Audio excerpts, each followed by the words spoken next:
ట్రిబ్యునళ్ళు అనేటటువంటిది న్యాయమూర్తులు రిటైర్ అయ్యాక పునరావాస కార్యక్రమానికి కాకూడదు. అవి పర్ఫెక్ట్గా పనిచేయాలి. కానీ ఇప్పుడు ట్రిబ్యునళ్ళు ఎట్లా అయిపోయినాయి అంటే ట్రిబ్యునళ్ళ విచారణ కమిటీల ఇవన్నీ రిటైర్ అయిన న్యాయమూర్తుల పునరావాస కార్యక్రమంగా సాగుతున్న తప్పించి ప్రజలకు ఒరిగేది ఏమీ కనబట్టలేదు.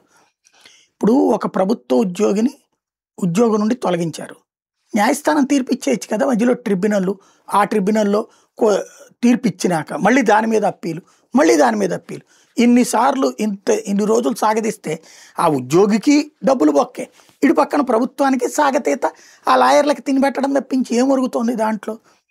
దాంతోపాటు ఆ ట్రిబ్యునల్లో వాళ్ళకి సంబంధించినటువంటి వయసు ఎంత ఉండాలి, ఎన్నేళ్ళు ఉండాలి, ఇట్లాంటివన్నీ ఇది సుప్రీంకోర్టు ఎందుకు నిర్ణయిస్తుంది?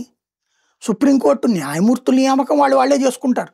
ట్రిబ్యునళ్లలో వాళ్ళ నియామకాలు కూడా తమ చేతికి తీసుకునే ప్రయత్నం చేస్తారు. ఇప్పుడు ఒక జాతీయ ట్రిబ్యునల్ వ్యవస్థ ఒకటి ఏర్పాటు చేయాలట, అది ఎవరి ఒత్తిళ్ళకి తలగకుండా ఉండేటట్టు ఉండాలట, వాళ్ళది మొత్తం కూడా కింద ట్రిబ్యునల్లన్నీ వాళ్ళు చూడాలట. అంటే ఏంటి? ప్రభుత్వం చేతిలో ఉన్న రాజ్యాంగం ప్రకారం ప్రభుత్వానికి కల్పించినటువంటి హక్కుని అధికారాన్ని న్యాయ వ్యవస్థ లాక్కుంటోంది. న్యాయమూర్తుల నియామకం కూడా ప్రభుత్వానికి ఇచ్చినటువంటి అధికారం రాజ్యాంగం, దాన్ని లాక్కుంది. ఇప్పుడు ఇది లాక్కుంటోంది. క్రమంగా వ్యవస్థల మధ్యన అంతరం పెరుగుతోంది, పవర్ క్రంచ్ అనేది పెరుగుతోంది.